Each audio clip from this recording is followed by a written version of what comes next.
Hello les Sagittaires, j'espère que vous allez bien. Voici vos énergies du mercredi 27 novembre 2024. Alors si tu es né le 27 novembre, attends la fin de la vidéo parce que tu auras des cartes supplémentaires pour ton anniversaire pour voir un petit peu ce que va t'annoncer donc cette nouvelle année pour toi.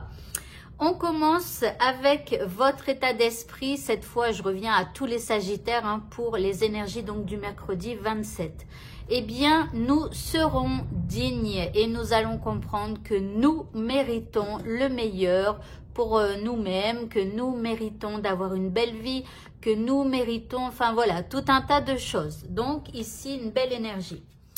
L'énergie qui nous accompagne durant cette journée, c'est l'énergie du goupil. Alors, le goupil, il parle d'action, d'énergie, de volonté. Donc, les énergies de l'univers, elles vont nous pousser voilà, à être dans l'action. On aura une magnifique énergie et en plus, on a l'impression qu'on mérite. Donc, on va faire tout un tas d'actions pour pouvoir obtenir ce que l'on souhaite.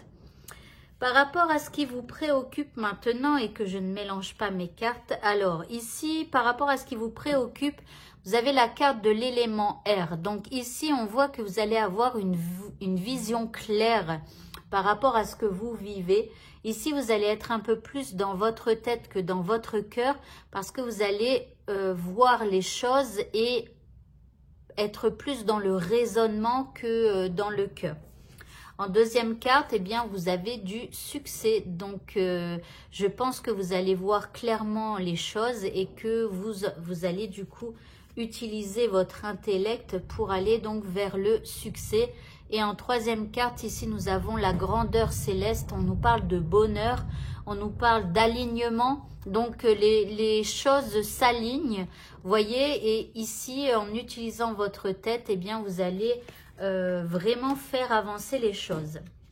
Les deux indices, nous avons un mariage. Alors ici bien évidemment c'est pas spécialement amoureux, ici ça peut être donc le mariage, une union, un partenariat, le fait de négocier quelque chose avec une autre personne ou le fait simplement de discuter avec un ami et du coup ça match et ça fonctionne et du coup tout s'arrange.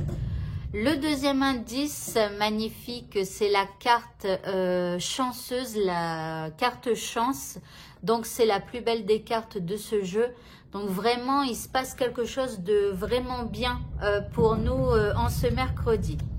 Au niveau sentimental, nous avons de la rivalité dans l'air. Alors ici, ça pourrait se frictionner un petit peu. Alors je suis désolée, il y a du vent en ce moment beaucoup et donc ça fait du bruit. Je ne sais pas si vous entendez, mais bon.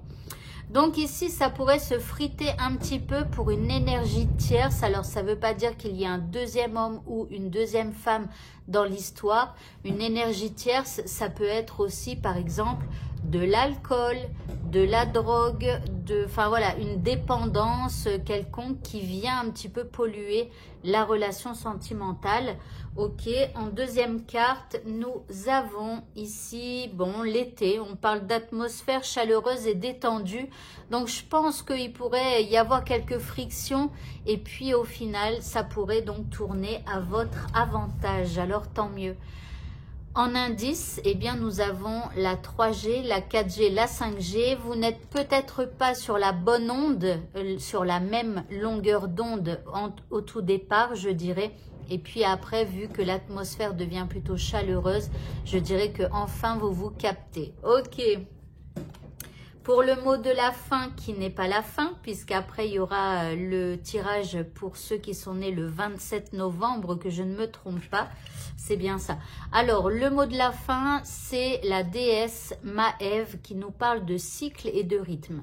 Elle nous dit honorer les cycles qui régissent votre corps, votre niveau d'énergie et vos émotions.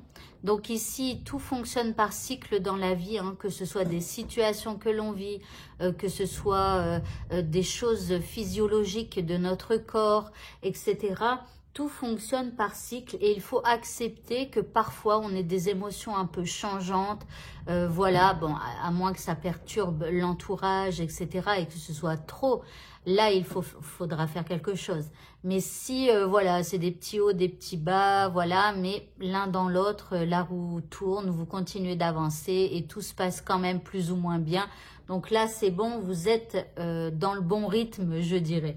Voilà, voilà. Allez, on va passer maintenant aux anniversaires, à ceux qui sont nés le 27. Donc déjà, je vous souhaite un merveilleux anniversaire. Je vous souhaite que si vous êtes malade, eh bien que vous retrouviez la santé durant cette nouvelle année. En tout cas, je vous souhaite vraiment énormément de bonnes choses pour vous et votre futur. Allez, on va commencer tout de suite avec une première carte. Ici, vous avez la force du tigre pour cette nouvelle année. Alors ici, on parle de courage, on parle de force et de volonté. On vous dit d'utiliser votre passion et votre force pour surmonter toute chose. Donc, ce qui laisse à penser qu'il y aura quand même de temps en temps des petites choses à surmonter. D'accord? Mais on vous dit que vous avez la force du tigre et que vous aurez cette capacité de surmonter les obstacles. En deuxième carte, vous avez le cercle de pierre. Ici, on vous dit de trouver une unité et une connexion avec les choses qui vous sont proches, avec les choses qui vous font plaisir. Donc là, on vous dit pour cette année de vous entourer que de choses, que de gens qui vous font plaisir, qui vous font passer de bons moments. Vous voyez, ça peut être des passions que vous avez, ça peut être donc des amis, de la famille et tout ça. Mais du coup, il va falloir vous connecter à ça, à ce qui vous fait du bien, à ce qui vous passionne et à ce qui vous fait, à ce qui vous rend heureux. Bon, en troisième carte, on a l'insécurité. Donc, ici, il y aura des petits moments où vous vous sentirez donc en insécurité. Et c'est probablement pour ça qu'il va bien falloir vous entourer durant cette nouvelle année. D'accord? Donc ici, il y a des petits obstacles. Parfois, vous vous sentirez en insécurité. En quatrième carte, vous avez l'éveil spirituel. Donc ici, il pourrait y avoir justement une poussée d'éveil spirituel qui fait que, eh bien, il y aura des petits moments de challenge et aussi des moments où vous vous sentirez en insécurité. D'accord? C'est l'éveil qui fait ça. C'est l'éveil qui nous pousse à devenir une autre version de nous-mêmes. Et quand ça se passe comme ça, quand il y a un éveil spirituel, bah, il y a des hauts, il y a des bas. On se pète la gueule au sol, je dirais même, je sais pas comment vous le dire autrement, on se crache pour mieux après remonter et être encore plus fort qu'avant et être encore mieux dans sa tête et dans sa vie. Voilà, et bien sûr, il faut se reconnecter à notre source spirituelle, hein, que ce soit Dieu ou autre chose. En dernière carte, j'allais dire en troisième carte, eh bien écoutez, ici vous avez trouvé un sanctuaire. On vous dit de vous ouvrir à votre source spirituelle. Donc là, il y a une grande connexion pour vous. Il va y avoir des moments un peu difficiles, hein, où vous allez vous sentir en insécurité, mais c'est simplement l'éveil spirituel qui fait ça. C'est-à-dire que l'univers conspire pour que vous croyiez en lui. Voyez, donc il vous fait passer des moments difficiles pour voir si vous croyez en lui ou pas, si vous avez la foi ou pas. Voilà. Alors, bon courage pour cette année. Et surtout, ayez la foi. Voilà. Eh bien, écoutez, je vous souhaite encore un très bon anniversaire. Et je vous dis à bientôt pour d'autres vidéos. Au revoir.